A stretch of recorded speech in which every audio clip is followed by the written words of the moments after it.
বাইরে থেকে উড়ে এসে কোনো ফেরেশতা দিয়ে এই বাংলার মসনদের ক্ষমতা যে পরিবর্তন হবে না, এটা বিএনপির লোকজন মোটামুটি বুঝে গেছে। কিন্তু মার্কিন যুক্তরাষ্ট্রের সেই প্রতিবেদন, সেটা ঢাকার দূতাবাস থেকে দেয়া হোক কিংবা হোয়াইট হাউস থেকে দেয়া হোক কিংবা পররাষ্ট্র দপ্তর থেকে দেয়া হোক, জানুয়ারি মাসের 7 তারিখের আগে এটা যেভাবে অনুরণিত হতো বাংলাদেশে, এখন এটার 2 পয়সার মূল্য নেই।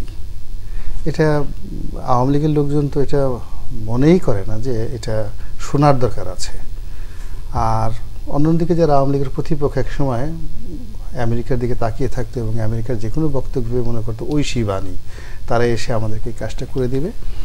এখন তারা উল্টো মনে করে যে না, এরা আসলে আওয়ামী লীগের দালাল, এরা তলে তলে আওয়ামী লীগের সাথে পয়সা খেয়ে এই বা আমাদেরকে ছলচাতুরি করে বিভিন্ন পথে নিয়ে একটা সুবনি দিয়ে তারপরে সে আওয়ামী লীগকে ক্ষমতায় বসায় দিছে। কাজী they are not the trust or the. তো এইরকম একটা অবস্থা চলছে। এখন বাস্তবতা হলো বাংলাদেশে এই যে এখন যে প্রচণ্ড গরম পড়ছে, এই গরমটা আমেরিকা এবং ইউরোপের কুকর্মের কারণে এত বেশি কার্বন নিঃসরণ করেছে।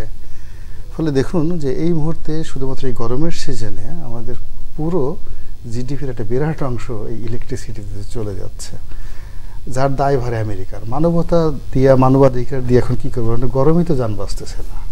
এর চেয়ে বরং দেশে একটা ক্রস ফায়ার করে দিয়ে বেশি গরমের মধ্যে না রেখে মেরে ফেললেও ভালো হয়ে যায়। তো এই কথাগুলো বা গণতন্ত্র সম্পর্কে তারা যে কথাগুলো বলেছে, ইলেকশন সম্পর্কে যে কথাগুলো বলেছে, নীতি নৈতিকতা, হয় কি একটা মানুষ যখন তার বিশ্বাসটা হারিয়ে ফেলে, ট্রাস্ট হারিয়ে ফেলে, তখন সে যত কথাই বলুক না কেন, এখন আমেরিকার অবস্থা যেভাবে ফিলিস্তিনিদের মধ্যে হয়ে গেছে, আমেরিকার কোনো কথা ফিলিস্তিনি লোকজন বিশ্বাস করে না। এখন বাংলাদেশের লোকজনের একই অবস্থা।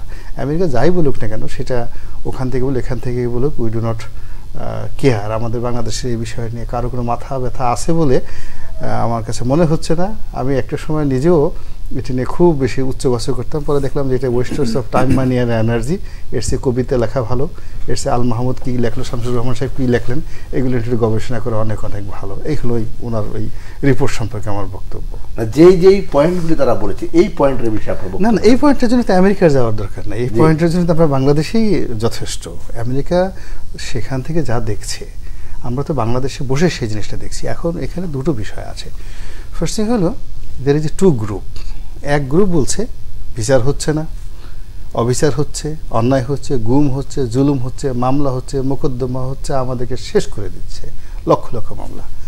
আর যাদের হাতে ক্ষমতা তারা বলছে কিচ্ছু হচ্ছে না। ন্যায় বিচার বলতে এমন ন্যায় বিচার হচ্ছে, এই পৃথিবীতে যদি ন্যায়ের দণ্ড কারো হাতে থাকে, তাহলে এই বাংলাদেশে যারা এই ন্যায়ের বিচার বিভাগের সাথে জড়িত, তাদের হাতে হলো এই ন্যায় বিচারের দণ্ড। এটা আপনার কিয়ামত হয়ে যেতে পারে, কিন্তু এই যে তুলাদণ্ড, ন্যায়ের তুলাদণ্ড, এক সুতাও এদিক ওদিক হবে না। এলো ন্যায় বিচার। সুশাসন, আর এবার সুশাসন কি, এই যুগে আমরা যে সুশাসন দেখাচ্ছি, এরকম কোনো সুশাসন আছে? তেলে ঝুলে পুরোটা দেশ সয়লাভ হয়ে গিয়েছে। এই দেশে মধু এবং মেওয়া ফুলতেছে, উন্নয়নের জোয়ার বইতেছে, আমেরিকা টাস্কি খেয়ে যাচ্ছে, হিংসায় মরে যাচ্ছে। বাংলাদেশ এত উন্নয়ন করে কি করে? তো এখন এইরকম যখন পরস্পর বিরোধী 2 ধরনের চিন্তা এবং চেতনার মধ্যে, একজন বলতেছে মামলা মোকদ্দমা হয়েছে, আরে এবারে কিসের মামলা? ও তো গাড়ি পোড়াইছে। কি গাড়ি পোড়াইছে? ময়লার গাড়ি পোড়াইছে। এখন তার মাইক এত বেশি, হ্যাঁ, সেই সে মির্জা ফখরুল সাহেব হোক, does not matter who is Mirza Fakhrul, সে গাড়ি পোড়াইছে, ময়লার গাড়ি পোড়াইছে, এটাই সত্য। এখন মির্জা ফখরুল ময়লার গাড়ি পোড়াবে তাই বলে তাকে ছাড় দিবে? রাষ্ট্র তো এত দুর্বল অবস্থায় পৌঁছে নাই। আমরা তো ন্যায় বিচার প্রতিষ্ঠা করতেছি। তো বুঝেন যে আমাদেরকে আসলে কোনো আমেরিকার প্রযুক্তি নিয়ে বা ভারতের প্রযুক্তি নিয়ে হবে না। এই বাংলাদেশে যে কিছু হচ্ছে, আমার যারা প্রতিপক্ষ, তারা যে আর্মস অ্যামুনেশন, যে সিস্টেম, যে কূটনীতি, যা কিছু ব্যবহার করছে, তার সাথে পাল্লা দিয়া সমপর্যায়ের যদি আপনি কূটনীতি, রাজনীতি, অর্থনীতি পরিচালনা করতে না পারেন এবং 1 ডিগ্রি বেশি না করতে পারেন, তাহলে বহির্শত্রু দিয়ে, বহির্বন্ধু দিয়ে বা বাইরে থেকে উড়ে এসে কোনো ফেরেশতা দিয়ে এই বাংলার মসনদের ক্ষমতা যে পরিবর্তন হবে না, এটা বিএনপির লোকজন মোটামুটি বুঝে গেছে আর কি। এখন তারা দে আর থিঙ্কিং যে কি করে সার্ভাইভ করা যায় অ্যাট ফার্স্ট, দেন কী করে রিভোল্ট করা যায়, এবং কি করে এই যে বর্তমান যে রেজিম আছে, এদের হাতে ক্ষমতাটা তাদের হাতে নেওয়া যায়। দে আর ট্রাইং।